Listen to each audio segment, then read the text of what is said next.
Let's go.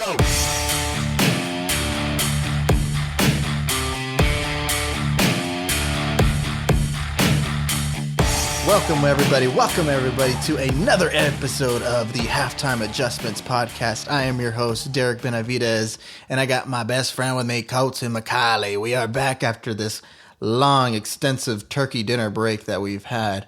How's your Thanksgiving, Colton? Did you have a good Thanksgiving, buddy? Oh, yeah. Yeah, it was really good. You kind of used a bit of an Australian accent there, I noticed. Did I? Oh. Well. Colton McCauley. Colton McCauley. Coming back from down under. Okay, that was just... Dingo babies. For all my Office fans out there. Dingo baby, yeah. All right. Well, we had a much-needed extensive break. We took a week off, and I'm sorry for people that lost their matches because you didn't get your daily dose of Halftime Adjustments podcast. We know you needed it, but we will bring you everything that you missed last week to this week, and we will cover everything this week going forward. So, first things first, let's talk about the news, because we have a lot to dive into. Oh my God, there's so much news this week. There is. There's a ton of news this week, and we have to cover last week's news too. So let's start with this Ja'Marr Chase return, because he is coming back. If you've kept him on your IR spots, you are finally getting your payback, and he should be back this week. So... fingers crossed. He was very close last week. He was sort of a game-time decision, so they're saying they didn't rush it, and he should be 100% coming into this week. I really hope that's the case, because I, as a Ja'Marr Chase owner, have been floundering the past, 5-6 weeks without him. It's been rough. It has been rough out here without Chase. He's been out since week 7. It's been terrible. You've definitely missed him for sure on your team. He's big time. He's pretty much been the backbone of your team. He started off rocky, but once he got going, he got going. It's hard to replace your first round points. It's almost impossible to gain those back, especially when he was whenever he was producing, it was 30 freaking points, man. That hurt big time. So fingers crossed he's full back and we get 100% Ja'Marr Chase again. Right. Agreed. On other news, Elijah Mitchell, he's out again for 6 to 8 weeks with an MCL sprain. This is rough for him. I mean, he just came back. He played what? From an MCL sprain. Yeah, from an MCL sprain. It was the same thing. Oh, this is rough because it was rough because he was looking so dominant. Beside Christian McCaffrey over there, they were like the 1-2 punch kind of in a way. They almost reminded me of Zeke and Pollard, but that just sucks. That sucks for Elijah Mitchell. He might be out for the season. Who knows? It just depends on if the 49ers make it to the playoffs or not. But he's probably out for your fantasy season. I don't really see him making any sort of triumphant return. I think he's probably out for the year. And anybody who picked him is going down. This is pretty much just a total bust at this point for this season. Yeah, this is a rough grab. And if you kept him on your IR spot, this is kind of a waste of an IR spot at this point. But yeah, you could probably safely drop him now for all the Elijah Mitchell owners that are out there. With the same team, though, Christian McCaffrey does have some knee soreness. He's looking day to day at this point, but I worry about his usage now that Elijah Mitchell is out, because they're going to use the hell out of him probably. Look for his backup on waivers if he does get injured. But yeah, I mean, Christian McCaffrey, it's only a matter of time before he just eventually gets injured too, because he's also a glass body, and so he's been injured before. So hopefully he can get back on track and they won't use the heck out of him like crazy. So yeah, how much are they missing Jeff Wilson right now? Yeah. Yeah, they definitely miss Jeff Wilson, especially with the success that he's having over there in Miami. No kidding. All right, with some more news. Melvin Gordon gets dropped last week, and he gets re-signed with the Chiefs. So he is now in the Chiefs' offense, which is very pass heavy. So I guess their rushing attack over there with the Chiefs just got a little bit smaller.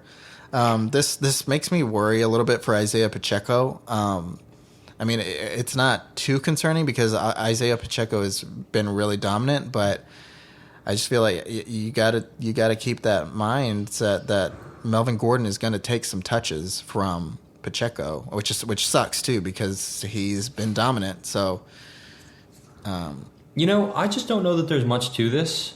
Like, really, I don't know that there is. I'm looking at, the weeks that he was part of the Denver Broncos, which was weeks 1 through 11, and he was averaging, I don't know, in that ballpark of like 8. If you take his, games where he was getting 3 touches a game, his usage went up after week 7, which was the injury to Javonte Williams. And I think this is just a total backup move. This is just Pacheco, all right, you're a little bit either banged up or tired. Take a break. We now have somebody serviceable because Clyde Edwards-Helaire is on IR. Right. So I really only look at this as a depth move for the Kansas City Chiefs. That's kind of how I'm viewing this. Yeah. I mean, I hope it is. I hope that is the case. But if you look at his matchups, like I feel like the main reason why he did sign with the Chiefs is because that so he's going up against the Denver Broncos twice. He's playing them week 14 and he's playing them in week 17 as well. So you got to think that Melvin Gordon would want to play his old team again. So that's probably the main reason why I feel like he could return and he could make that impact on the Chiefs, but you just don't know at this point. Like you really just don't know. So yeah, I would just keep an eye out for his usage. Like if he gets activated or if he gets moved up from the practice squad, just keep an eye out for if he eats away at Isaiah Pacheco's usage or not.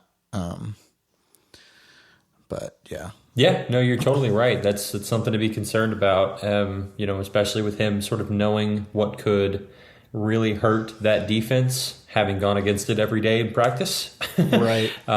That's something you really have to worry about now that you say that.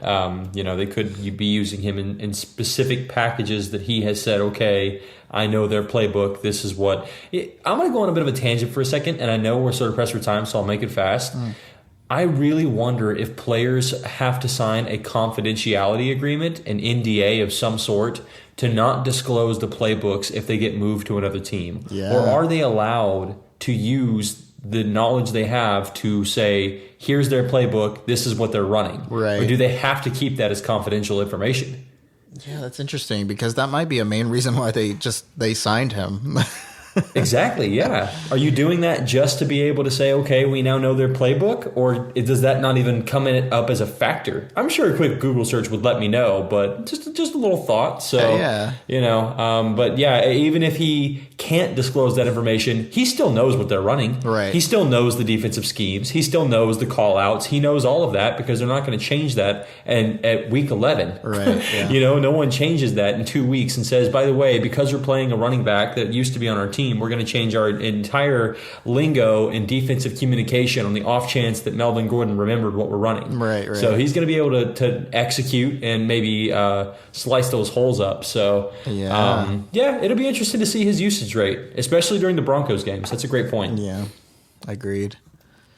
All right, let's move on. Another running back returning is J.K. Dobbins. He is returning to practice, so they might work him into the lineup a little bit. He might take a little bit of time to be playable. I would say maybe a couple weeks. But he might be good for your playoff run if you have him on your IR spot. He might be good for a late season playoff run. You know that they're going to use him a lot because these Ravens really they're really trying to make that push to get into the playoffs. So, and they are clearly missing a run game. I mean, you have to look at how abysmal their run game has been this year.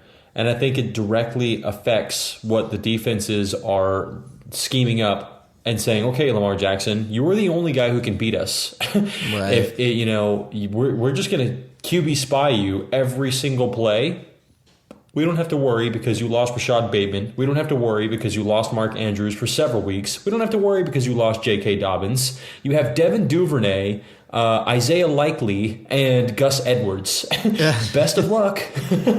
Oh, and by the way, you lost your best offensive lineman in Ronnie Stanley. So, yeah, they've had a rough go of injuries lately, and getting him back along with Andrews could be the boost that they need. He was a second round touted as the highest running back talent in his draft class coming out of Ohio State. So, this guy could be all pro caliber running back. He was averaging 6.2 yards a carry in his rookie season when finally given an opportunity. J.K. Dobbins could be the boost to get this train back on the rails and give them a shot, not only to have fantasy relevance again, but playoff potentials for, real life football. Right. Yeah, I could definitely see that with they really don't. Yeah, you're right. They don't have a run game other than Lamar Jackson right now. So yeah, it's insane. Yeah. And defenses are clearly figuring that out. They're saying, beat us with your arm, and he has not been able to do it. They've lost 4 games that have come down to them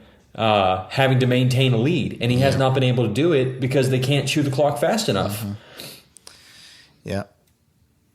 All right, let's move on to another quarterback. Let's talk about Deshaun Watson. He is returning this upcoming week against the Houston Texans. Here's a bold prediction that I'm going to make, Colton. I have a very bold prediction that the Texans are going to be able to actively shut down Deshaun Watson in the first half, and then at halftime, they're going to go back to Jacoby Myers. Oh, that is extremely bold. Yeah. And I think I would bet you any amount of money that does not happen. Yeah, I could see it not happening 100%, but I have just the slightest feeling that Deshaun Watson is just going to get in his head and he's just going to have 2 turnovers in the first quarter. Oh, man. And just be just he's just going to be clueless out there.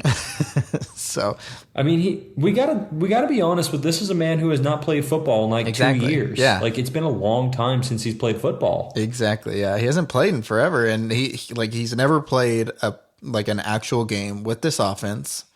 Keep that in mind. So yeah, I mean, you just don't know what he's gonna end up doing, and I could see them easily going back to Jacoby Myers because they've been winning with Jacoby Myers. I mean, they've won a few games. Obviously they're not one of the top teams right now, but they've won games with Jacoby Myers and they've been successful offensively with him playing. So I don't know. I don't know. I have that feeling. This will be yeah. I mean, I'm super excited. Deshaun Watson, when he is Deshaun Watson, is top 5 fantasy quarterback. Right. He is so good. I think people forget how good he is and how good he could be for a late playoff run for you. Right. If we get Deshaun Watson of yesteryear. Right. Again, it's been 2 years since we've seen him. But dang, you put him in an offense where Nick Chubb, Kareem Hunt, Amari Cooper, David Njoku, this, he could eat. He could really, really feast in this offense. And I'm actually predicting him to just absolutely ball out. I mean, I think he could be the number 1 fantasy scoring quarterback this week against one of the worst defenses in football. Absolutely. Not only that, it's a revenge game. Right. He has the best running back in football behind him to give a option if he needs it. I just see Deshaun Watson in his bag this week, man. I think he's going to torch this team and drop a freaking 40 bomb on them. Yeah, I mean, I could easily see that too. I could definitely easily see that too. And did you see the news about that there's 10 of the women that filed sexual assault cases against Deshaun Watson they're going to be at the game, just in the stands. I did see that. How nerve-wracking is that going to be for him? I don't know, dude. It's just one of those things. I just have a feeling. It is, yeah, that's right. Who knows, man? This is going to be very interesting. It's going to be the week of weeks for him to either fail or succeed. So everything is there for him. So, yeah, I think he's probably the most interesting storyline going into this week's, matchups. Right. All right, let's move on from Deshaun Watson. Let's talk about a couple of receivers that are out for the season, and that's Allen Robinson and Darnell Mooney. They are both going to be done for the year. Not too fantasy relevant. Allen Robinson was probably looking to trend upward now that Cup's out, but he's done, so you can safely drop him. And Darnell Mooney, this one hurts a little bit because he was looking like he was going to be the alpha out there, the alpha wideout, I should say. He obviously hasn't done much. Cole Kmet was having much more success after this Justin Fields run. But I mean, we're looking at Chase Claypool now. He was targeted a lot more with the backup, but I mean, we just don't know really at this point what's going to happen. But I mean, Chase Claypool is definitely in the radar. Yeah, this is just both of these. They've been so far out of fantasy relevance. I just kind of look at them and go, okay, yeah, let's move on with our day. There's just not a lot to this, in my opinion. Yeah, I agree. I definitely agree with that. Moving on to another wideout, it's Kadarius Toney again. He injured his hamstring once again. So this one's a little rough, but. I mean, he's good when he plays, but he hasn't been playing, so it's one of those things where you have to pivot. If you're in the playoffs, you have to get rid of this guy and bring in somebody that's playing. If you need somebody more valuable on your team, I would just drop him at this point. He could probably bring you a few. Get a few games or a few weeks of success, but I mean, those hamstrings, those are lingering issues. So yeah, if you need the roster spot, then I would definitely consider dropping Kadarius Toney, unless you can put him on your IR spot. But yeah, he's just too injury prone. I think there are better receivers out there that we'll get to in the waiver that will probably give you a better chance, and you just cannot take him in a starting position giving you a goose egg or 2 points when you're getting into the fantasy playoffs. There's just too much risk and doesn't seem to be a lot of reward for him. So exactly. Yeah, I think I completely agree. It's time to just hit the eject button, as good as he could be for you.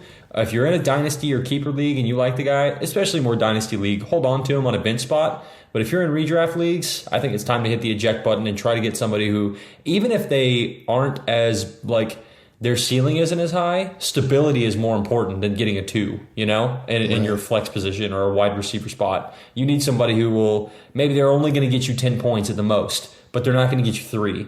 I'd rather have that guy. Exactly. Yeah, I agree.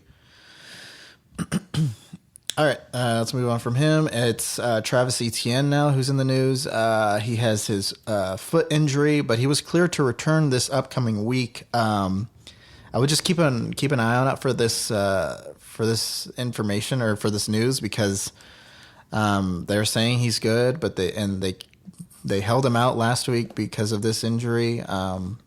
But just keep an eye on it for him. Mm-hmm. I know you have more information on this, Colton, because you're far more invested in Travis Etienne. Yeah, it was extremely minor. They're saying that he was even so far cleared to come back to the Ravens game last week. They held him out as a sort of precautionary thing because it was a foot injury. He sat out all of last year due to a foot injury. So it was sort of like just better safe than sorry. You want him for a long term, not one game. They ended up winning the game anyway, and they have him. He's not on crutches. He's not in a boot. He did not have to get x-rays. He looks completely fine. They're saying it's not a guarantee, obviously, but there's a very high shot that he's playing this week. You really don't even have to worry about this, in my opinion. Okay. Let's move on. Let's talk about a couple of concussion people. Matthew Stafford. He is still in concussion protocol, and he might not even play for the rest of the year because his is like a neck injury. His is a little bit more serious. So he might be out for the year. I mean, I would shut him. I honestly would shut the whole Rams team down for the rest of the year. They are not good. They're losing all their offensive weapons. They are not in playoff contention anymore. I think they should just shut down as a team. Keep everybody that's on there now healthy, so that way, in case they want to bring them back next year, they have that option. I would just that's the best case scenario for the Rams at this point. But yeah, Stafford, I feel like they should shut him down for the year, but he's definitely not going to play this upcoming week. So another guy that's in concussion protocol still is Joe Mixon, and Samaje Perine has been looking good as the backup over there. So Joe Mixon has been in concussion protocol. We don't know if he's going to play this upcoming week yet. He has the opportunity to come out of it. But, I mean, they've been winning without him. So, I mean, Jamar Chase is coming back this week also. So, I just don't see the rush for bringing Joe Mixon back. I know they're trying to push into the playoffs, but, I mean, Samaje Perine's been doing it. So, I just don't. Yeah, I kind of agree. It doesn't seem like you should rush this back, and I would not be surprised with how serious they've taken concussions after the Tua mess that he would be completely held back here. Exactly. I really think that there's a good shot that he is not playing. I am making roster moves in preparation for him to not play. If he comes back, I think he's coming back like full. You get Joe Mixon full again, but I don't know. With him still being in concussion protocol, that's always a dangerous thing. They play that really safe. I'm sort of very cautious on this one. Yeah, I agree. But yeah, I would just kind of. Yeah, I would just if I was the coaching staff over there in Cincinnati, I would set him just for one more week. You want him 100% healthy and good to go, like in playoff contending weeks going forward.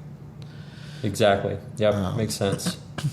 Another running back that might be shut out for the rest of the year is Najee Harris. He has an abdomen injury. He hasn't been put on IR yet, but his injury looked really serious in the game. They shut him down like completely, like as soon as like it happened. So it didn't look great. But he is for sure. I don't think he's for sure playing this upcoming week, which is too bad too because he's been doing great. Like he's been doing great these last few weeks. And like for teams that are like in the playoffs and that needed him this upcoming week, if they end up shutting him down, he's like that's not good for your fantasy team going forward for these last few weeks, which is too bad. He was like a high first, like sort of a low first round, high second round. Another guy that it's like you expected really good production, and he's just giving you nothing. Yeah, that's rough. But yeah, it's one of those things where you needed this guy for such a long time, and then he finally pulled through, and then he gets injured. That sucks. Yeah, exactly. Another injury news: Aaron Rodgers.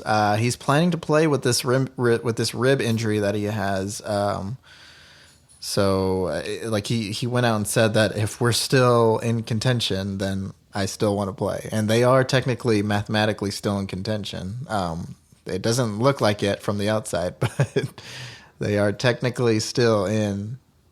They could still win, I guess, and they could still get into the playoffs, but I just don't see it. Sorry, Aaron Rodgers. Yeah, I'm kind of right there. We'll see. I mean, he may just be hurting himself for no reason. Yeah. All right, and then moving forward, we are seeing Mike White take over the starting QB position over Zach Wilson. This is not surprising. Zach Wilson has been terrible, it seems like. Like he's not doing anything of fantasy relevance. He's not doing anything of value for the Jets offense.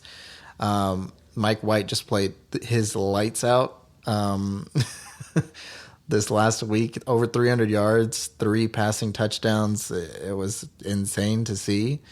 Yeah, he looked really good. He had the best passer rating of any other QB out there.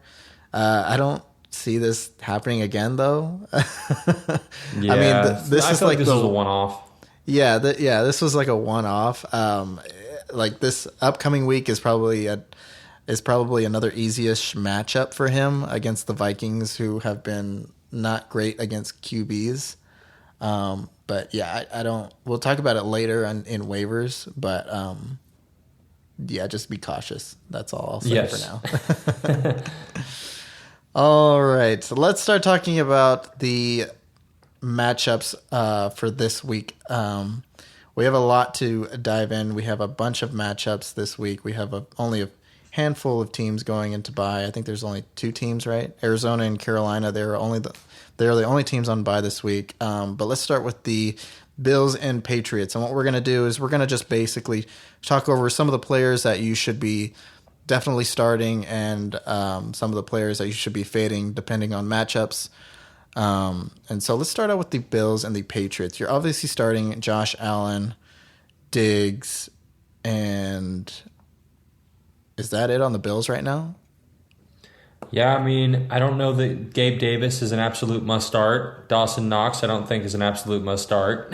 Yeah, I agree. Singletary, maybe, but even then, I don't know. Yeah, that's one thing that I'm curious about too. Is with you, Colton, is if you would start Devin Singletary this week against the Patriots defense. The Patriots defense has been great. They've been amazing. It seems like.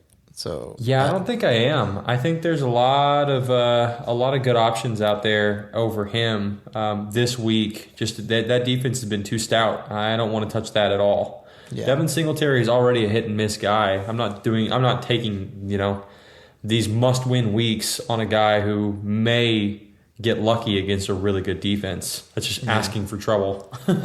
Yeah, I agree. On the other side of the ball, we have Ramondre Stevenson and maybe Jacoby Myers, and that's it. It seems like the defense. Yeah.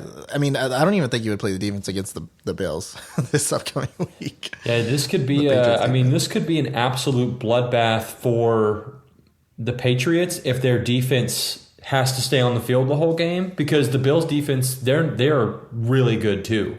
And just as we talked about, Ramondre Stevenson is an absolute must start, regardless of how good the Patriot or the Bills defense has been, just because he's so dang good this year. But yeah, I mean, if the Patriots defense is just on the field 24/7 because their offense can't get anything working against this insane Bills defense, then I mean you could see just a bloodbath from Josh Allen just absolutely tearing them apart. So I still think Stevenson is good. I do like your call to not start the Patriots defense, though. Yeah, against the Buffalo Bills for sure. Don't start the Patriots defense, I should say. Damian Harris is also questionable, so yeah, I think Ramondre, and that's pretty much it. You're not starting. Mac Jones is a big question mark still. I feel like at this point, there's a lot better options than Mac Jones. There's so many better options than Mac Jones at this point. Yeah. All right, let's move on to the Titans and the Eagles. This one is a little juicy. For the Titans side, you're definitely starting Derrick Henry. Let me get your opinion on this, Colton, because Treylon Burks is starting to emerge as a top wide receiver option at this point. He's getting more and more usage. He's being looked at as the top wide receiver out there, and what he was drafted to be in the early stages of the season. Do you think that he is somebody that is a must start this week? No, I do not see him as a must start. I think he got extremely lucky to have the performance that he did last week. Yeah, I think so too. That fumble touchdown that he received. If he doesn't get that, then we're talking about a guy who had 70 yards and 4 receptions. Mm-hmm. In a regular fantasy PPR scoring format, what is that, 11 points? Yep. So an 11-point day out of a wide receiver I don't think is must start. I think that's like floor what you're looking for. The week before that, he had a good week. 111 yards, 7 receptions. Yeah, you'll take a 17-point fantasy day, but he hasn't found the end zone in a while, and you're going against a Philadelphia defense that is absolutely loaded in the secondary. And their guy, Gardner, has the most interceptions of anybody on the whole season so far. So I'm not taking any chances at all with this passing defense that Eagles have presented. Yeah, I feel similarly. My only counter argument to this is that they are going up against the Eagles, so the Titans are going to have to keep up. And I feel like the Eagles are just going to destroy the Titans. They can only run through Derrick Henry so much, and I think the Eagles are planning to shut down Derrick Henry. And so the Titans are going to have to look for more ways to move the ball, and I think they're going to be playing from behind. And that's the only reason why I would consider starting Treylon Burks. But yeah, I mean, again, if you like a lot of PPR points for sure. Like I think he could have I don't know, let's call it his highest targets of the entire season are 8 so far. Let's say he gets to what a lot of the elite wide receivers receive, which is about 14 targets per game. He catches 10 of those, and he ends with 100 yards on the day, and he gets you 20 points. I think that's the best game you're going to get out of him. I don't think he finds the end zone because the defense that the Eagles have is very preventative. I don't know that they're going to be able to push the ball over the top of this defense because the safeties are very good and the cornerbacks are about as good as it gets right now. So you're not getting over the top. He's going to be a guy that has to get the dirty yards and a lot of receptions in order for him to have a good day against this defense. Not only that, the offensive line has been in really bad shape for the Tennessee Titans. We could just see Matt Ryan, or not Matt Ryan. Is it Tannehill who's starting right now? Yeah, Tannehill. I didn't know if it was that or Mike, what's his name, Malik Willis. No, it's Tannehill. If it's Tannehill, the guy is not mobile at all. And they have a wrecking ball defensive line who can really get home. So he has to get the ball out quick, which also doesn't give Treylon Burks a lot of opportunity. I get your point for sure. They're going to have to do something else than just give it to Henry a ton.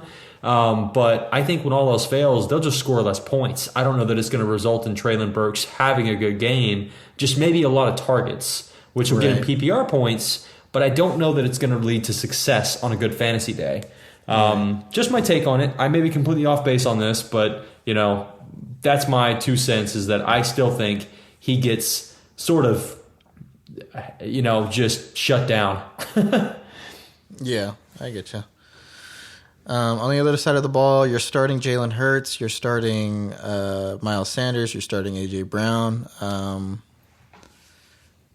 You could be starting Devontae Smith. Mm-hmm. Yeah. Other than that, I think that's it, right? Am I missing somebody? Yeah, I'd say that's it. Yeah, you hit just the big guys. That's who I'd go for. Defensively, I wouldn't start any of these defenses, personally. Interesting. Okay. Even the Eagles, I wouldn't start the Eagles. Just because of the Titans. They're in first place in their division. Obviously, their division is terrible, but they've beaten some pretty tough teams. So I could see them playing from behind, obviously, but I mean, I could see the Titans sort of putting up some points against the Eagles. I totally hear your point, but from week 1, they've put up 27, 24, 24, 21, 19, 17, 17, 17, 27, 16. Mm-hmm. So this isn't a team that, they don't score a lot. They don't. Because they run it down the throats of every opponent they go against. They kill a ton of clock, and they're going to try to beat you by 5 points. And I'm just not afraid of that team.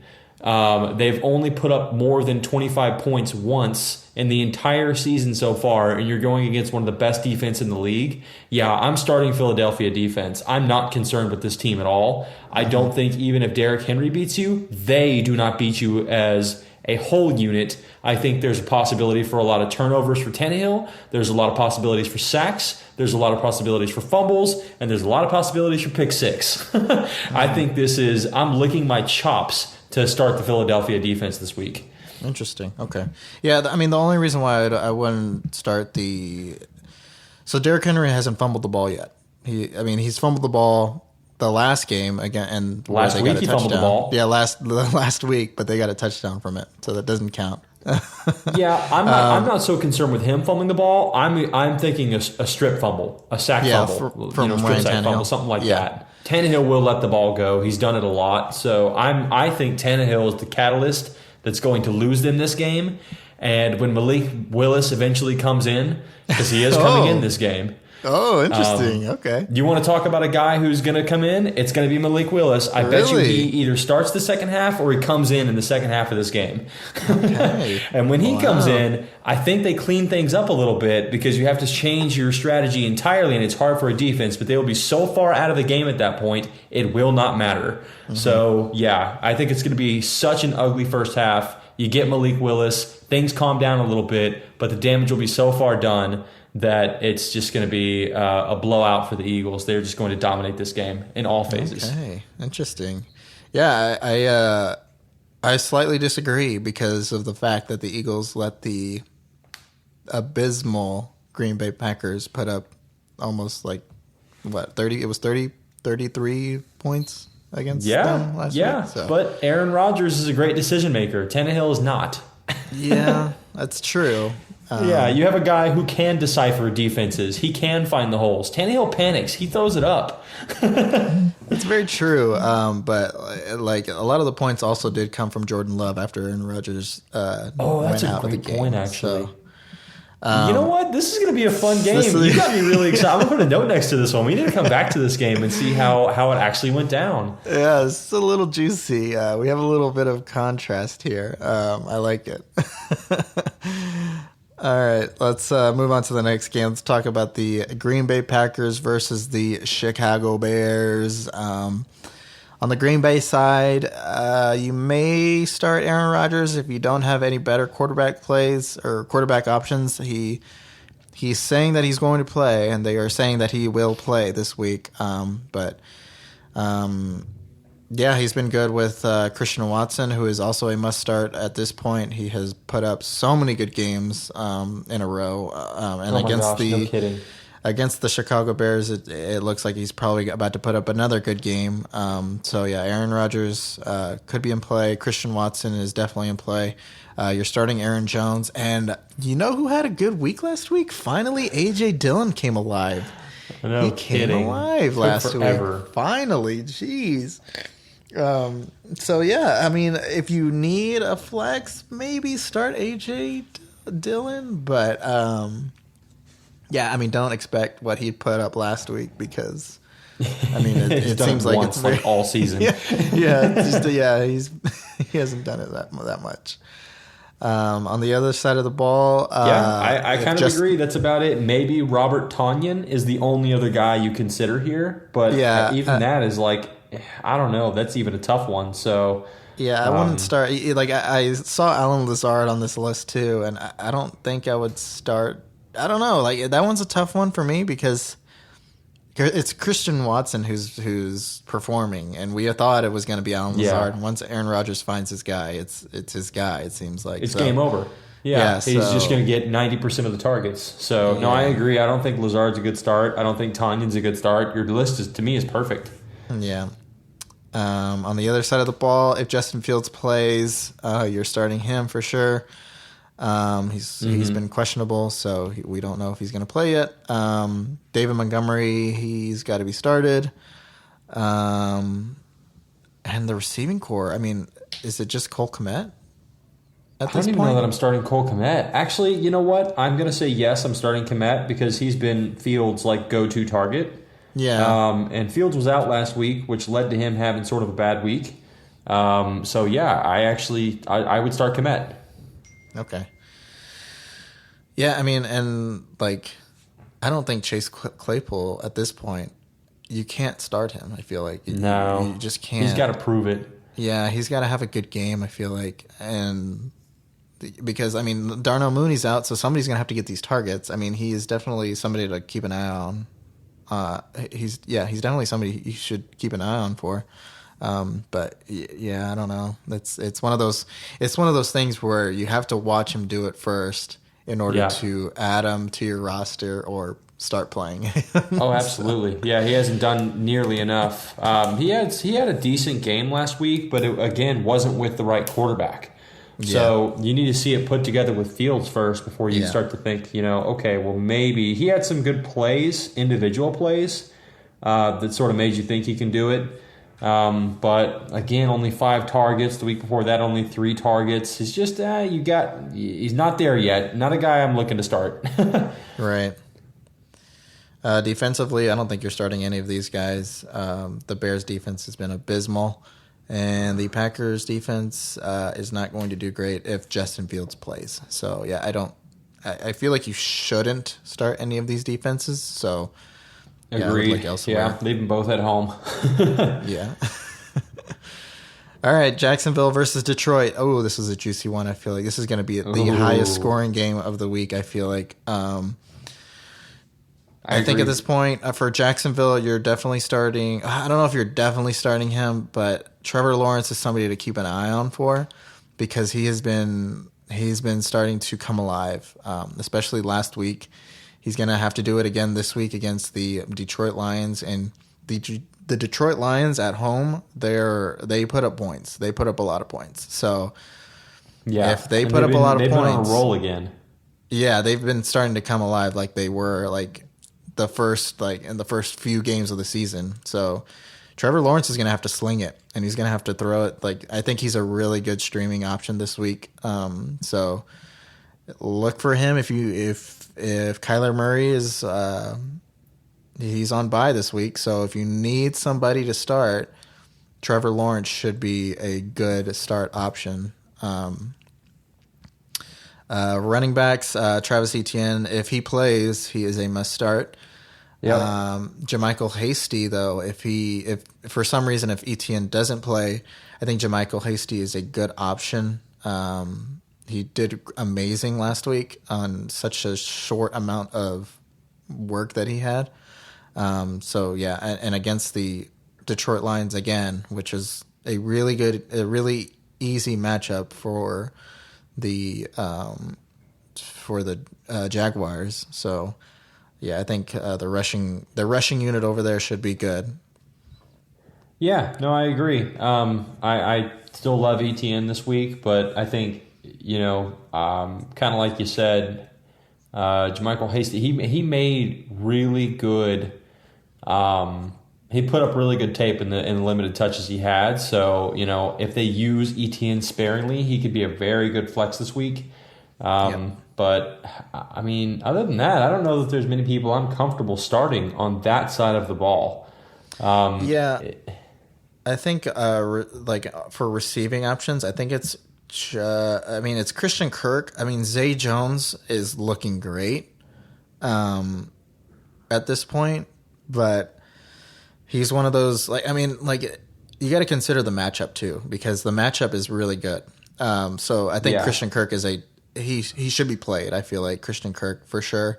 And then Zay Jones, he's like a streaming candidate, so he is a good flex option if you need somebody to start at flex. But at it's a gamble at the same time because you also have Evan Ingram over there. But yeah, I think Christian Kirk is definitely a must start. They just have a lot of guys there. There's no one that has really decided they're going to take the role and run with it. Not even Kirk. Kirk has been good this year, but I just don't know.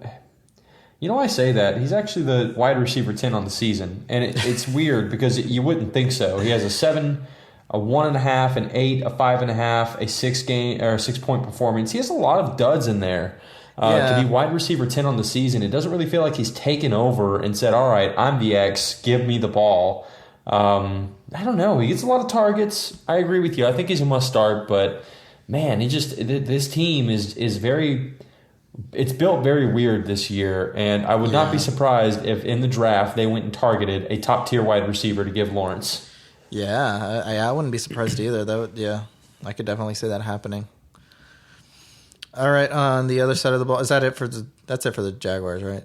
Yeah, you're not starting their defense, so that's it. Yeah, you're not starting their defense. All right, on the other side of the ball, I don't think you're starting Jared Goff quite yet. I mean, this is probably a good matchup for him to start, but there's better options at quarterback, especially with the amount of times that Jamal Williams runs in the ball for a touchdown is insane. Gosh. He has the most touchdowns. He has the most rushing touchdowns out of any other player, and he's a freaking backup. He should be a backup for Swift. What the heck? Yep. As a Swift lover, you're probably hurting right now. Exactly. Yeah. This is ridiculous for him to have 13. This was supposed to be Swift this year. Everybody thought this was going to be Swift this year. Yeah. Even me. It has not been. Yeah. On the Detroit side of the ball, you're starting. You could start Jamal Williams. He'll probably get you a touchdown, but that's probably it. I mean, I don't know. Actually, he might have a really good game. Swift, I don't know. Swift is a very high gamble right now. He's healthy, but it's Jamal Williams that's doing all the work. It seems like. So I don't even know if you can start Swift at this point. I don't think he is benchable in my opinion, just because of the matchup this week. I think it can be one of those weeks where he does get you enough points to find it viable. But I don't know. You're right. It's just so hard when the other guy. They clearly love Williams. Yeah. It's so confusing right now. It seems like. Truly, it is. But because on my other, I have Jamal Williams and DeAndre Swift on one of my other leagues, and I'm starting Williams over Swift, and I've been doing it for the last 5 weeks, it seems like, or 7 weeks, because Swift's been injured, obviously. So, yeah. But yeah. I mean, I just feel if you have those two options, I feel like you have to start Williams over Swift at this point. Yeah, you just have to at this point. He's been too steady. It's been clearly he's been the rock there. So I agree, it's tough, but that's definitely the case right now. Mm-hmm. Wide receivers, I mean, it's got to be Amon-Ra St. Brown, and I don't think there's anyone else outside of him that's really worth starting. Yeah, I think that's pretty much it. For the receiving core, at least. Mm-hmm. Yeah, it's Amon-Ra, nobody else on the receiving side. I mean, Khalif Raymond has been doing okay. Josh Reynolds has had his moments, but I mean, let me tell you the receiving yardage. So Amon-Ra St. Brown has 716 yards for the year. The next highest is Khalif Raymond, and he has 370. Wow, so, that is a massive gap. But yeah, that is a huge gap. When they get their wide receiver from Alabama, what was his name? Williams? Yeah, he's. I don't know if he's going to play this week, but he's looking. No, he's not playing this week. It's pretty much decided that he's not. Jameson Williams. That's right. Yeah, he won't. He's not going to make his debut this week, but whenever he does come back, that wide receiver core, I think people forget that he was touted as one of, if not the best wide receivers in his draft class, and they could transform this team, especially with a relatively high pick this year. If they are looking at because they have the Rams pick from trading Stafford, so I think right now they have the third overall pick.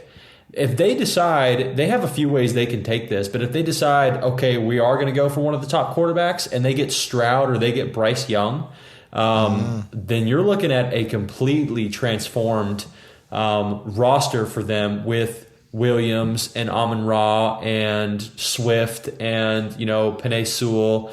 Or if they say, you know what, screw it, Goff, you're good enough, we're going to keep you. You go out and get Mike. I think his name is Mike Anderson or something or something like that. He's the top defensive end, and you can have Hutchinson and the next best defensive end coming out of this year's draft. they're saying he's a very elite talent. This could be the full transformation that the Detroit Lions were looking for, on top of they still have their own first-round pick. Yeah. This team could get really good really fast, and it's fun to see. Yeah, they do have a lot of potential going forward. They're set up for success, for sure. Yeah, absolutely. I mean, right now they have pick 3, and their own pick right now is pick 13. So they have 2 top 15 picks right now.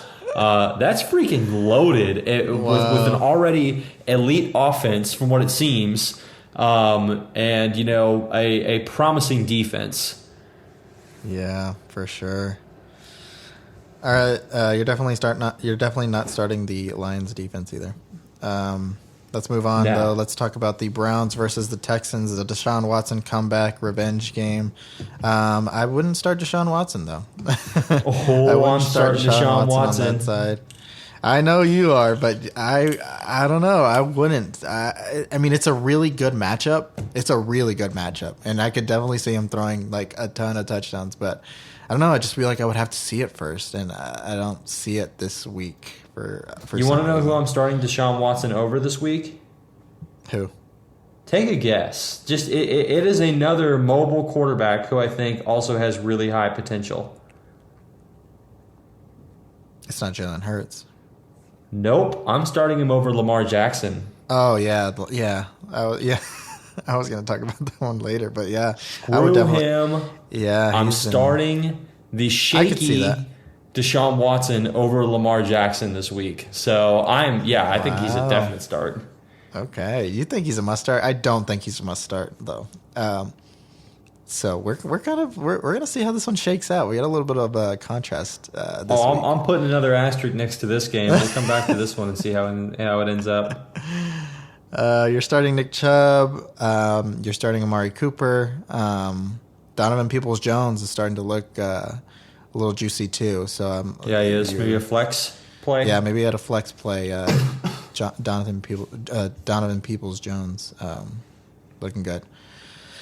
The Browns defense could be a good streaming candidate this week against the Houston Texans, who have been offensively terrible. So yeah, I mean, I could see like 7 points tops from the Houston Texans. Yep, this could be a bad showing from them. Yeah, they've just been terrible. So it would be fun to see just the Houston Texans just go out and demolish Deshaun Watson and the Browns, but I don't think that's happening. Yeah, 1-9. So yeah, I don't think. Jeez, that's rough. This is even a tough one for me. So, are you starting Dameon Pierce against the Cleveland Browns this week? He has not been doing anything as of late. Yeah, I think I'm still going to ride him. Yeah, you're still riding him? Okay. I think I have to. Yeah, I'm going to say yes. I'm going to go ahead and ride with him still. See, this is a tough one because I would ride him, but only for this week.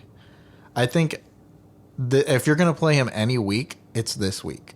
Because the Cleveland Browns have not been a good defense traditionally. So, and especially against the run, they're 31 against the run. They've been just awful against the run. So if you were going to play Dameon Pierce any week, this is it. And this might also be the last time you get to play him because the Houston Texans have a insane schedule going forward. They play the Cowboys. Truly. The Chiefs, which isn't too bad, the Titans, and then the Jaguars. So, I mean, the Jaguars is not too bad either, but, I mean, it's just going forward, you don't have an easy schedule. But, yeah, I don't know. I feel like you definitely have to have trust in him because he's been up against tougher defenses. But, I mean, they just can't do anything else offensively, so I feel like it's just him. Like, it feels like it's just literally him out there. Yeah, no, really it is. And they can stack the box and try to stop him, but I really do think that he's a must-start this week. I agree with you. Next week I'm probably benching him, so I'm going to ride him one more week and then probably not after that, but give me one more week of really good Dameon Pierce production. I feel it this week, especially off of how bad last week was. I feel a comeback game. Yeah, I could see it too this week. Texan, you're not starting anybody else. I mean, maybe Brandon Cooks, but it's rough because there's Kyle Allen is the quarterback over there. So yeah, it's rough. You're not starting the defense either. No, not at all. No shot. Yeah. All right, Jets versus Vikings. This is another good matchup that I can see happening. I really like for the Vikings. You're obviously starting Justin Jefferson, Dalvin Cook, Adam Thielen is a good flex candidate as well. Yeah. Are you starting Kirk Cousins? Kirk Cousins. Yeah, I think you should definitely be starting him. Hold on. This week. Hold on. What time is the game? It's at 12, so it's not a prime time game. Yeah, I'm starting. So yeah, you are safe to drop 35. You're safe to start Kirk Cousins. Nobody's going to be watching him, and you shouldn't be watching him play either. But yeah, against the Jets, I feel like the Jets, their defense has been good, but I feel like Kirk Cousins has been cooking. So I think he should be a good quarterback to start this week. Yeah. So I don't know. I don't think you're starting the Vikings defense. They haven't been good traditionally, and especially against the Mike White Jets, who are who have been amazing so far. Yeah. But on the other side of the ball, the Jets, I don't know if you're necessarily starting Mike White. He had a great game. Don't get me wrong. He had an amazing game this past week. But against this matchup is not bad for him either. But I don't know if you're necessarily starting him. Like, I don't know if he's like a necessary must start at this point. No, I don't think so either. Yeah, no, I mean, I think I'm starting the Jets defense. Yeah. I don't really know outside of that. Maybe Garrett Wilson. But yeah, I just don't know that there's anybody else out there right now. I know Carter's banged up. I don't really like their running back situation. I don't like their tight end situation in Conklin. He's been very hit and miss. So, yeah, I really think I'm just going to ride with their defense this week. They've been good enough. Kirk Cousins likes to throw picks. So, that's about the only people I feel really comfortable starting. Yeah. I do like Garrett Wilson as a streaming option this week. I could see the Jets don't have really a running game right now with Michael Carter going out. Like, he's injured. So I feel like they're going to have to rely a lot on their wide receiver core. So yeah, and especially against the Minnesota Vikings, who are the fourth easiest defense for wide receivers. So yeah, I think he is a good spot start this week. But I agree. Yeah, they have tough matchups going forward. So like going forward, I don't know if I would start Garrett Wilson going forward. Yeah. But yeah, like I said, if you have DeAndre Hopkins, who's on bye, Marquise Hollywood-Brown, who's on bye, that's somebody I would look for maybe. All right, let's move on to the next matchup. It's the Steelers versus the Falcons. This one's oh my god, a little bit isn't as interesting at all. This one's a tough one to pick out of. Najee Harris is out. That's pretty. I mean, you're not starting Kenny Pickett. Pickens, maybe you would maybe as a flex. No. But he makes some great acrobatic catches. Like, he really is elite when it comes to that stuff. But like, I just don't know that I'm starting him still. I don't know. Maybe. I wouldn't start him either. Like I wouldn't. If you're in a 10-man league, I wouldn't start him at all. Maybe in a deeper dynasty or like a deeper league. But yeah, I wouldn't. I don't think I would. So start what about him on the other side? Are you starting Cordell Patterson? Well, here's the thing though, because on the Steelers side, I would start Pat Freiermuth this week. Ooh, that's a good one actually. Don't forget about him because I would start Freiermuth. But yeah, defensively, I wouldn't start any of these defenses. Let's just get that out of the way. But yeah, on the other side, Cordell Patterson is a good choice. I would start him as like a flex position, but that's it. Nobody else. Nobody else on this. Yeah, I'm not starting. Obviously, Pitts being out hurts, but I'm not starting Drake London. No. Not messing with Mariota. Yeah, that's it. This is going to be a bad game. I will not be turning this one on, and it won't be on Red Zone because there won't be a Red Zone to be had in it. Yeah.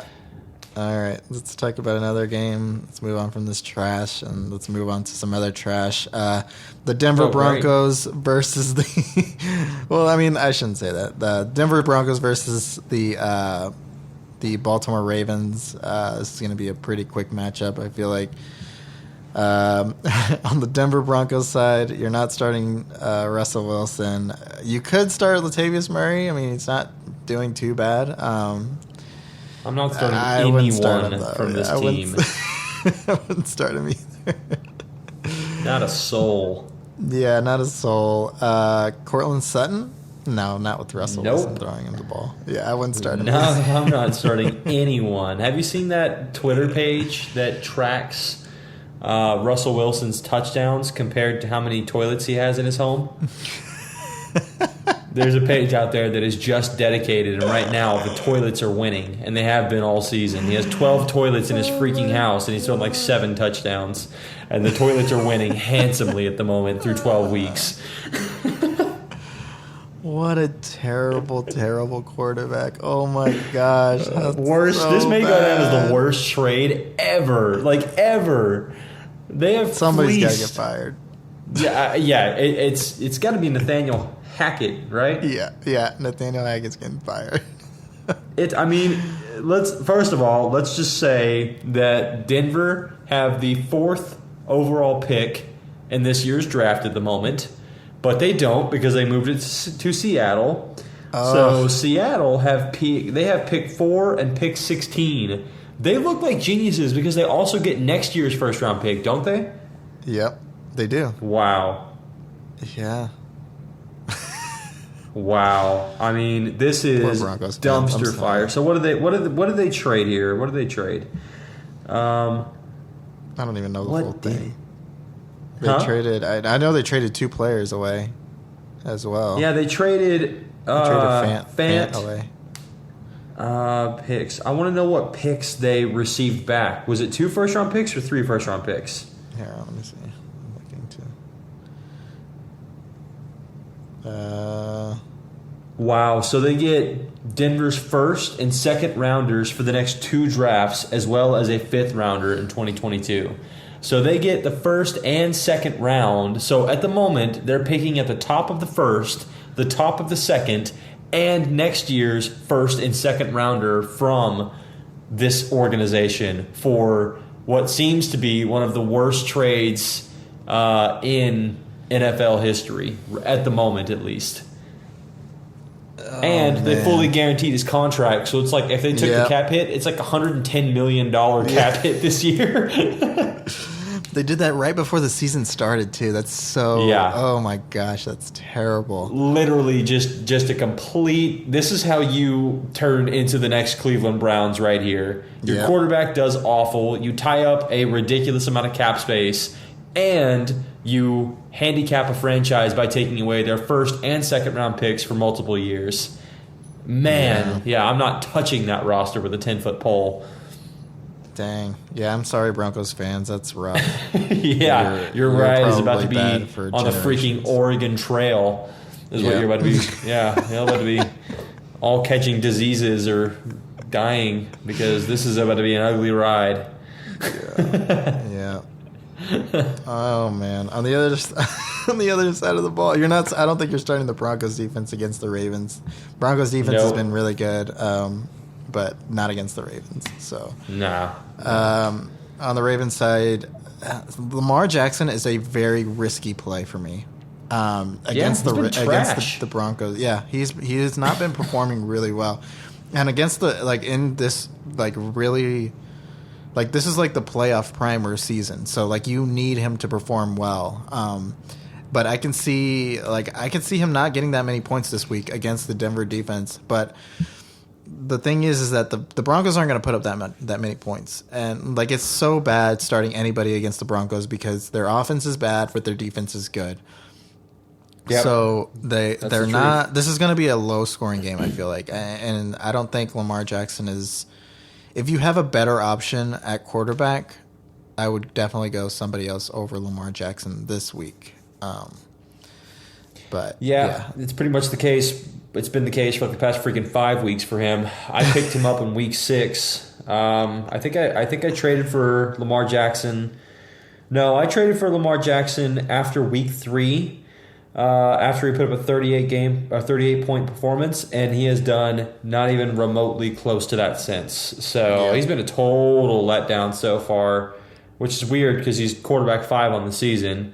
But man, he's been a bit of a bust so far. I agree with you. I'm not starting him. The only guy I feel somewhat comfortable starting is Mark Andrews. He is the only guy on this team right now, and their defense. I would start the Ravens defense as well. This week, but that's it. I'm starting Andrews and the defense. That's all I want from this week. Yeah, I agree. I'm in the same bus. I wouldn't start any of the receivers honestly this week. But just Andrews and that's it, and their defense. I agree. All right, let's move on. Let's talk about the Giants versus the Commanders. This could be a really interesting game. I have a very bold prediction with Luis that the Commanders are going to end up winning this game against the Giants. I could definitely see that happening. Taylor Heineke is playing amazing. I could see this definitely happening. I don't offensively for the Commanders. I don't think you're starting anybody but Terry McLaurin really. Maybe Brian Robinson. He just came off this really amazing game. But I wouldn't start Antonio Gibson. I think that's it. I mean, honestly, I think that's really it offensively. That's about it for me. Terry McLaurin, that's it. And maybe Brian Robinson. So here's the thing. So the Commanders' defense has been amazing. They've been starting to come alive. This matchup is the only matchup that kind of scares me for the Commanders because the Giants are going to have to. They're fighting for a playoff spot. Obviously, the Giants are, and this could be a high scoring game. I feel like it could be a very interesting high scoring game. So I'm very wary about the Commanders. I've started them in my other league the past 2 weeks, and it's worked out for me. The past 2 weeks, but this week I just don't know if I see it. I'm not 100% confident in the Commanders' defense this week. Yeah, I'm also fading the defense. That really the only 2 players I want from this week are from this matchup are Scary Terry and Saquon Barkley. I think the defenses on both sides of the ball are going to be ugly a little bit. I don't really want the Giants' defense. Thibodeau has proven that he can get to the quarterback, but Heineke has proven he can throw out of pretty much any pressure because he's had to basically his entire career. So all in all, I think I really only want those 2 offensive playmakers because, I think you could see a bit of a shootout here. And give me the playmakers. I don't really think Daniel Jones is good enough, and their wide receiver is just a freaking mess right now. So. Yeah. Those are the only 2 guys I feel comfortable touching. You don't know who to start wide receiver wise on the Giants team. It's literally just Saquon Barkley. That's it. Yep. I mean, I have a feeling he's going to have a really good game this week. But that's pretty much it. But because it's only him is why I think I'm with you that I can see the Commanders winning this game. They could use Gibson. They could use Brian Robinson, they could use Jahan Dotson, they can use Scary Terry, they can use Logan Thomas. They have so many weapons, and it's like, All right, what can you do, Giants? Well, we have Saquon Barkley. Okay, so he goes off and he scores a touchdown, maybe 2 touchdowns, and that's it. Because they don't have anything else. When you have all of these other weapons for the Commanders that can well-roundedly destroy you. So I like your take on that. Yeah. All right, and you're obviously not starting the Giants defense. I wouldn't start them at least. No. All right, move on to the Dolphins and the 49ers. I love this matchup. This is one of the matchups that I really love. These are both very good teams. The Dolphins' offense has been amazing. On the Dolphins side, I would start Tua. I know that the 49ers' defense has been good, but I would still start Tua with those weapons. You're starting Tyreek, you're starting Waddle, you're starting Jeff Wilson, maybe even Raheem Mostert. Raheem Mostert is it's a risky flex play, I feel like. But I could see him getting into the end zone easily. Yeah, me too. That's it, I think, for the Dolphins. Do you have anybody Unless you're starting Gesicki. Are you leaving Gesicki out? Yeah. I don't think I will. I mean, I feel like there's better options than Gesicki, but yeah, I think he's startable as well. Okay. But yeah. And then defensively, I wouldn't start. I wouldn't start any of these defenses, to be honest. No, I'm staying away from this game because I think you could have a really, really high-scoring game here. Yep. Both defenses don't like to play defense, and both offenses have shown they can put up some ridiculous points, and they're both stupidly stacked with maybe the 2 most electric offenses we've seen. If McCaffrey comes back in full health, and you have Debo and you have Ayuk, man, this is going to be, and Kittle. This could be the game of the season offensively. You could have what was that game a few years back? It was Rams and Chiefs. I already know Rams and Chiefs. This could be another Rams and Chiefs game where it's 52-48 is the final with how explosive both of these teams are and how quick they just could go back and forth, just launching bombs down the field. Mm-hmm. Yeah, I agree. I'm staying away from the defenses, but I'm not starting Jimmy G. But I would start Debo, I would start Ayuk, I would start Kittle, and I'm starting McCaffrey. And I know it's weird that I'd start all the skill players that he would have to. The only reason they're getting touchdowns is because of him, but I'm not starting him. Interesting. Okay, so I would start Jimmy G just for this week, just because of that, because of all that that you just said. But that's literally the only reason why I would start him. Interesting. Yeah, I mean, I don't understand my logic there, but something tells me that I think what it is his ceiling to floor is so drastic compared to other quarterback options, but the skill positions, the risk reward for the skill positions is much greater, I think. So I think there are safer, more stable quarterback options out there than Jimmy G this week. And I feel a lot more comfortable starting those guys over Garoppolo. But I don't think it gets much better than McCaffrey or Ayuk or any of those skill position guys. Right. Okay.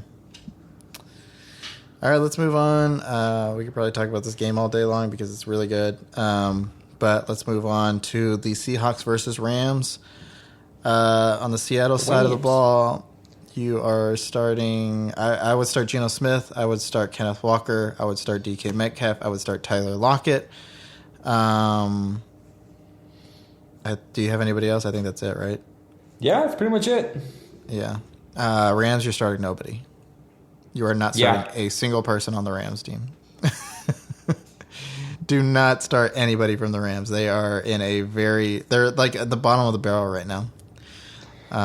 This team, you I think briefly mentioned when we were talking today that Aaron Donald has a high ankle sprain. Yeah, high ankle sprain. Stafford is out. Kupp is out. Their run team is just in a disaster, abysmal state. Yeah, this whole team is falling apart in major, major, major ways. So, Yeah, I'm. You're right. Just don't touch the entire roster. Defense, everything. Leave it alone. Defense, everything. Even Higbee. Higbee has been good. He is not startable, and he's even. I think he's even droppable at this point. Like, you could drop him if you need a roster spot. You can drop him. Yep. Yeah, I agree. Defensively, I would start the Seattle Seahawks against the Rams. 100%. They are probably the best streaming defense this week. Against the terrible Rams offense. So, yeah, definitely start the Seattle Seahawks. Yep. No, I also agree with that. I think it's a great move. All right, let's move on to the Chargers versus Raiders. On offensively for the Chargers, you're starting Justin Herbert. You're starting Austin Eckler. Keenan Allen, Colton. He's starting to get some looks. He's starting to get some targets. This was your big fade and drop candidate a couple weeks ago when we talked about our drop candidates. But he is starting to get some looks. Yeah, you still think he's droppable? Okay. He's had 2 solid weeks. Kind of. He had 8 targets and 7 targets, 5 catches in both games. First game was 94 yards, no touchdown. Second game was 49 yards and 1 touchdown. So, stats are great, but you still don't have Mike Williams back. And I think the second Mike Williams returns is when Keenan Allen's numbers start to fade again. So, good for now, but wait till you see Williams comes back from that high ankle sprain. And when you do, which they're saying could be this week, that's when I think the red flags for Keenan Allen really start. So, just my 2 cents. We'll see. So, here's the thing. I would start Keenan Allen this week. I would start him this week against the Raiders. They're going to have to throw the ball. I have a feeling the Raiders are going to try to keep up, and they're going to have to throw the ball. They're going to try to shut down the Austin Eckler train. But even though you are starting Austin Eckler, and he is still going to have a good game for you, I still think they're going to have to look.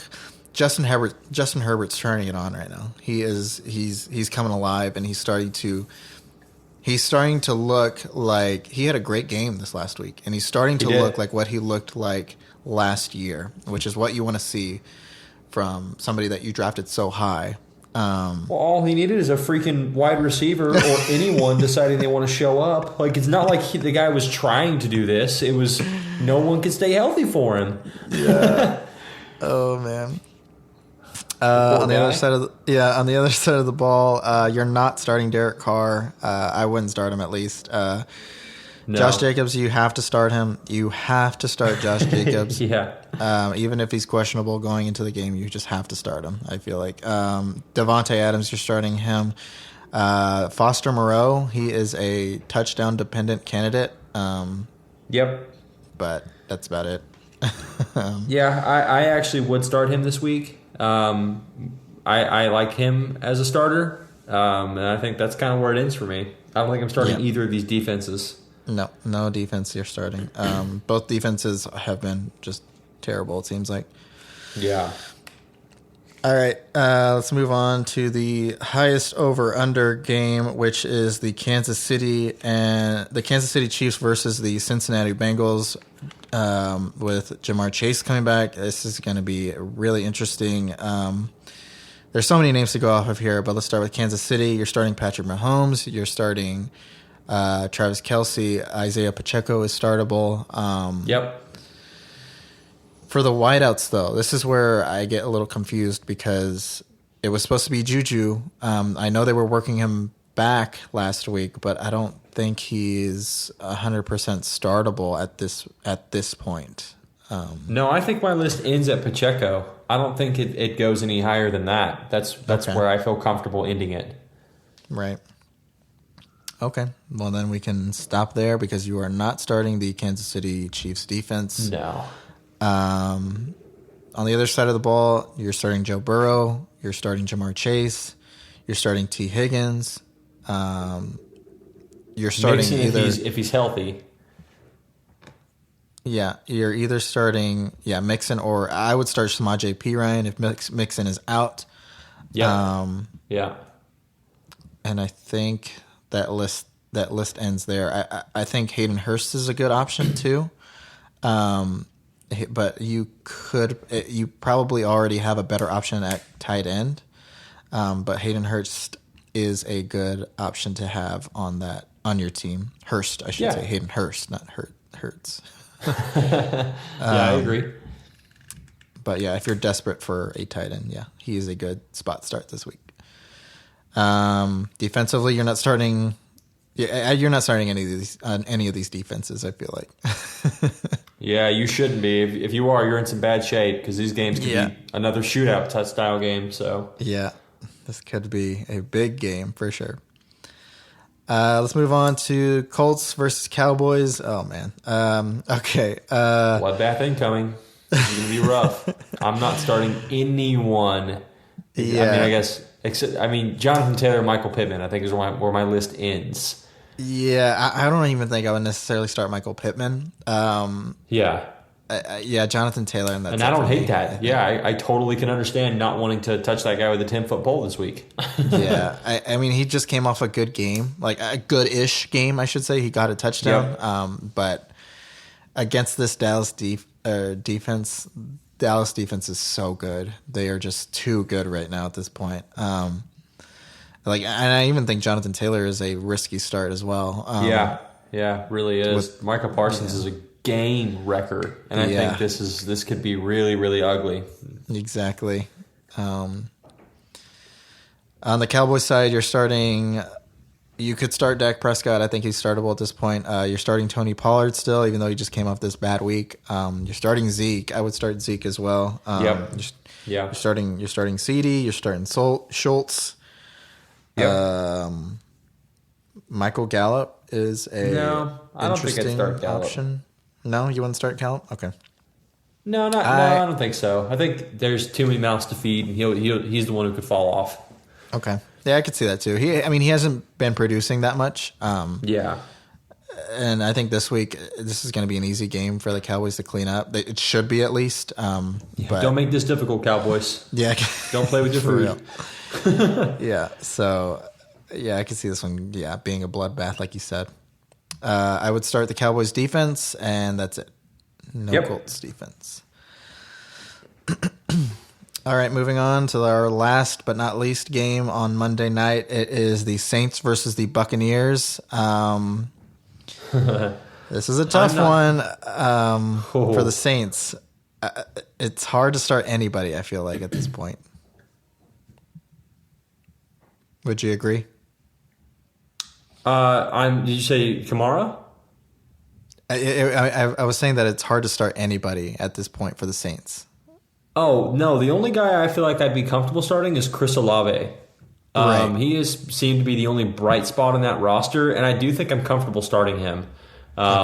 Even on his bad weeks, he's been good. But other than that, no, I agree with you. I don't even think I'm starting Kamara this week. Yeah, it's hard to start. Yeah, I don't know. It's hard to start anybody. I feel like the Buccaneers defense, they're pretty good. It's hard. Yeah, I agree with you. Olave is probably the only person I would start. I wouldn't start. But I'm also Juwan not. Johnson. Yeah, if you told me I'm not starting anyone, I'd be like, I get it. This team sucks. Yeah. I mean, they're bottom tier right now at this point. Yeah. On the other side of the ball, you're starting Brady. You're starting. I would start Rachaad White if he plays. If Leonard Fournette is out, if Leonard Fournette does play, I wouldn't start Fournette. But I would start Rachaad White, which is funny. So yeah, no, I agree. I like White this week. I could see a good week out of him. Mm-hmm. I like White over Fournette at this point. Fournette hasn't been doing. He's been trending downward lately. So yeah, I just think it's Rachaad White. And that's it for the rushing attack. Receiving core. Receiving core, I would start Mike Evans. I would definitely start Chris Godwin going forward. Chris Godwin is just he played out of his mind last week. It was insane. Like every pass seemed like it was going to Chris Godwin last week. No kidding. Yeah, and it was working too. So I think but I think it kind of ends there for me for passing.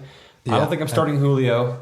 No. He seems to be more of a distraction than anything. He'll have 1 or 2 home run plays, but for the most part, he's just a big body receiver that you have to respect and is drawing coverage so that people like Godwin can work on those intermediate routes. Yeah, and that's where Tom Brady likes to throw. Yeah, exactly. Yeah, I think that's where the list ends for me too. I would start the Tampa Bay Buccaneers defense if you do need a defense to stream. I think they're a good option, especially with the Saints. I mean, the Saints just came off of a dose, like they just came off of a 0-point game. So yeah, I would definitely look at the Buccaneers to stream if you need a defense to stream this week. Agreed. Yeah, that could be a good one.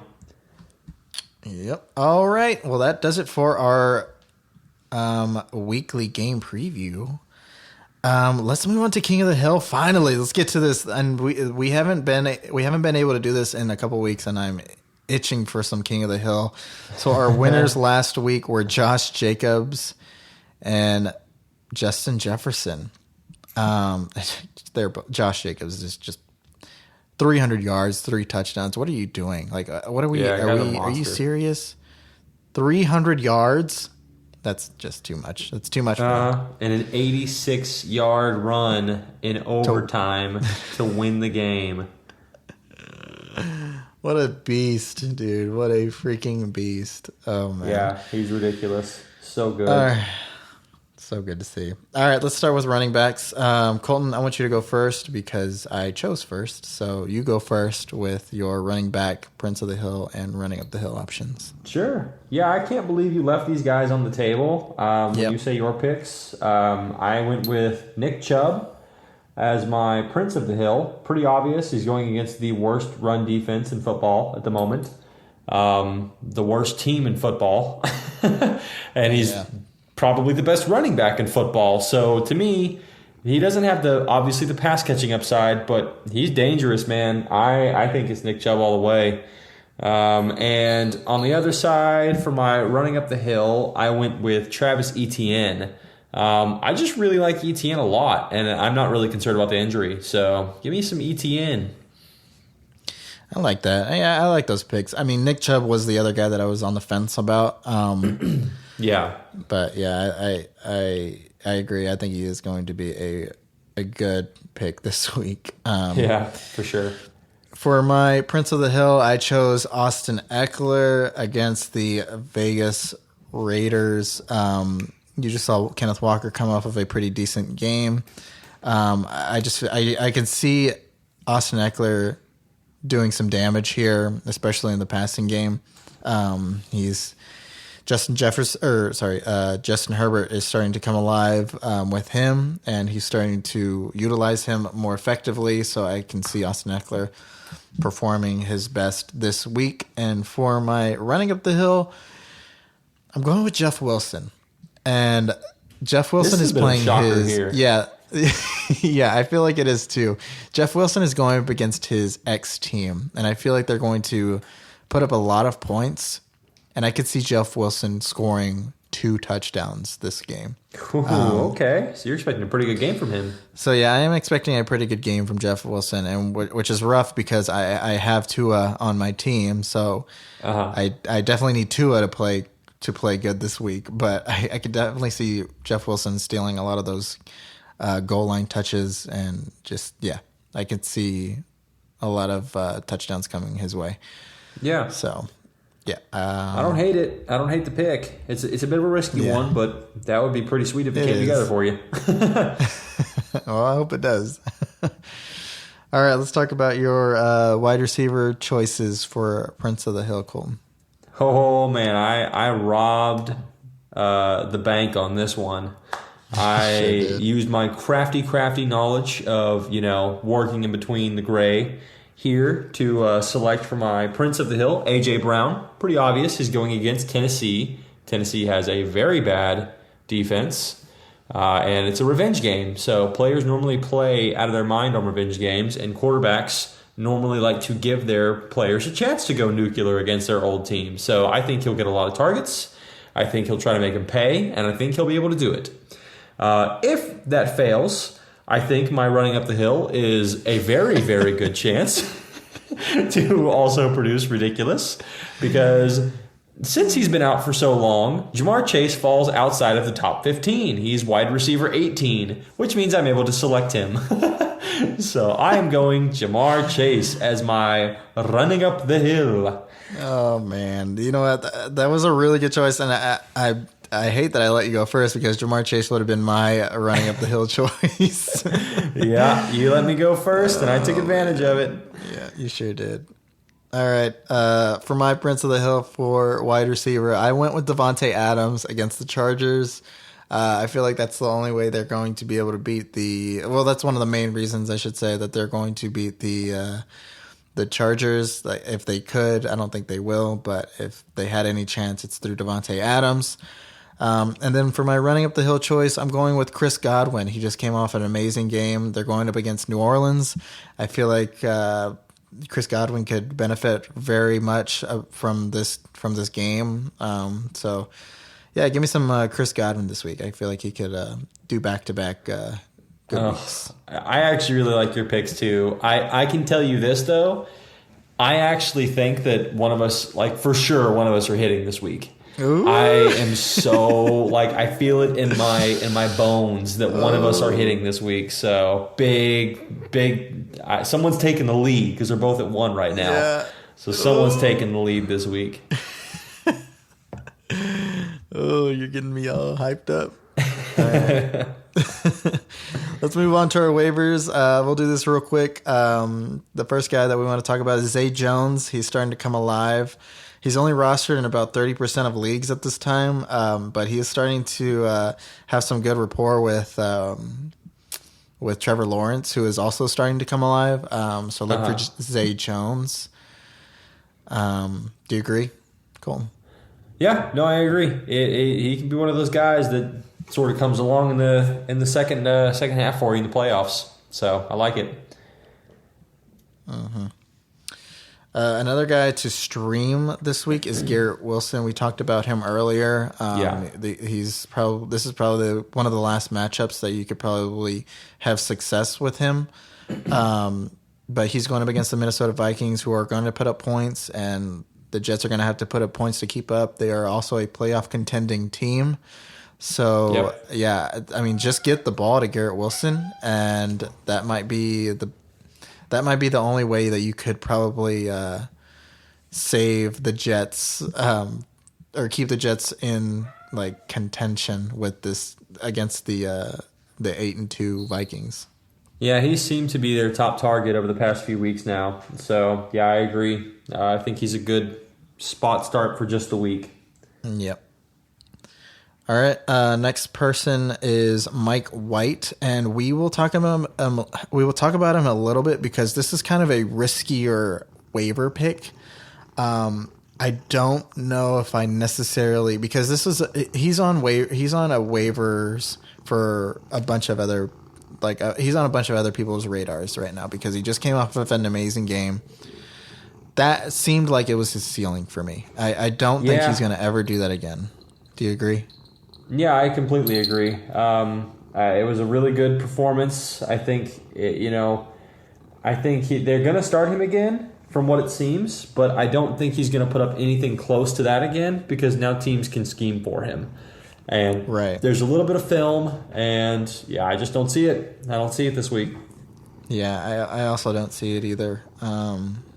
But if you have an empty roster spot, maybe he's worth rostering going forward because I feel like he will be the starter going forward. But yeah, he's a very risky pick, I think. Yep, I agree. If I was putting in any fab, I would probably put in $1. That's it. I wouldn't go any higher. Yeah, exactly. Yeah, he's not worth really putting that much money on at all, if any. Yeah. All right, let's talk about some streaming defenses, and this week especially is Seattle's D. Seattle's defense has a really good matchup against the Rams. This is the week that you have to start the defenses, or this defense, I should say. They just came off of a bad game against the terrible Raiders, but I think they pick it back up, and all of the all of the Rams' weapons are backups. It seems like at this point. And so, like, the Rams are the easiest team to go up against for defenses. So I definitely think the Seattle D is probably the best start this week. Yeah, it's a great start for the week. They get some interceptions. They play good. And you're going against backups in pretty much every position. So if they lose, it'd be pretty embarrassing. Yeah, it would. So it should be a pretty low-scoring affair, or at least a very one-sided affair. Right. Another favorable matchup is the Browns defense, who are going up against the Houston Texans this week.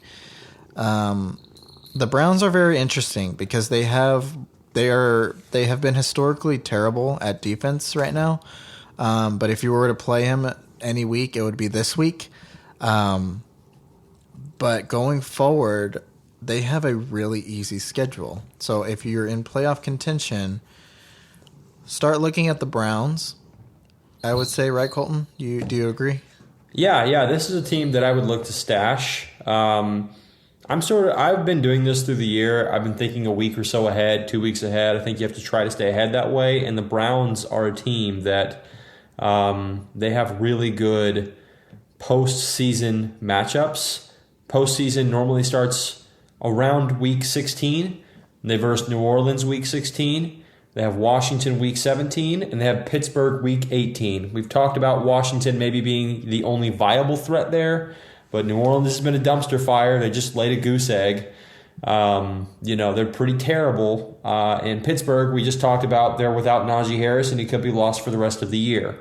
So, these are some matchups that I think are pretty good that you want rolling into your potential semifinal or Super Bowl matchups. Right.